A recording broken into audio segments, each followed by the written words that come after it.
جائیے, قبرستان جائیے, ماں باپ کی قبر پر جائیے.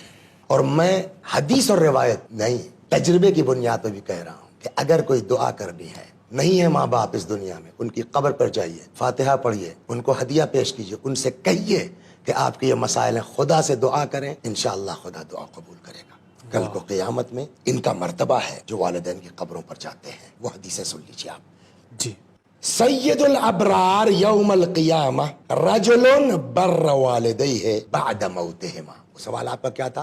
ماں باپ مر گئے, اور اب ہمیں کیا سمجھ کریں؟ میں آیا. اب ہماری سمجھ میں آیا کہ اب بھی نیکی کر سکتے ہو. واہ. یا نیک تھے تب بھی, مرنے کے بعد ان کو چھوڑو مت, مت. ماں باپ کے ساتھ نیکی کرتے رہو. چنانچہ حدیث کیا کہتی ہے کہ سید الابرار یوم القیامہ, قیامت میں جتنے نیکوکار ہوں گے ان میں سب سے بڑا کون ہوگا؟ سید کون ہوگا؟ سید الابرار کون ہوگا؟ نیکوں کا سردار کون ہوگا؟ کہتے ہیں کہ من رجل بر والدیہ بعد موتہما. وہ انسان سید الابرار ہے جو مرنے کے بعد بھی اپنے والدین کے ساتھ نیکی کرتا رہے. من زار قبر ابویہ او احدہما, جو جائے زیارت کے لیے ماں باپ کی قبر پر یا کسی ایک کی قبر پر. فرض کیجئے کسی کے باپ کا انتقال ہو گیا, ماں الحمدللہ حیات ہے, یا ماں کا انتقال ہو گیا, والد حیات ہے, یا دونوں کا انتقال ہو گیا.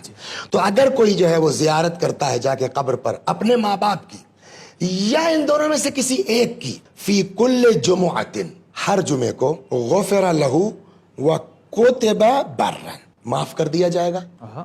دیکھیے دونوں فائدے ہیں. ایک طرف جو ہے وہ بہرحال ماں باپ کو اس لیے کہ روایت ہے کہ مردے کو اندازہ ہوتا ہے کہ میری قبر پر کون آیا. واہ. مانوس ہوتا ہے مردہ جب اس کی قبر پر کوئی جاتا. حضرت صدیقہ طاہرہ سلام اللہ علیہ سے بڑھ کے کوئی ہے دنیا میں؟ وصیت میں جناب صدیقہ طاہرہ کے یہ فقرہ ہے, علی میری قبر پر آنا, علی میری قبر پر بیٹھ کے قرآن پڑھنا. یعنی مردہ مانوس ہوتا ہے. مانوس ہوتا ہے.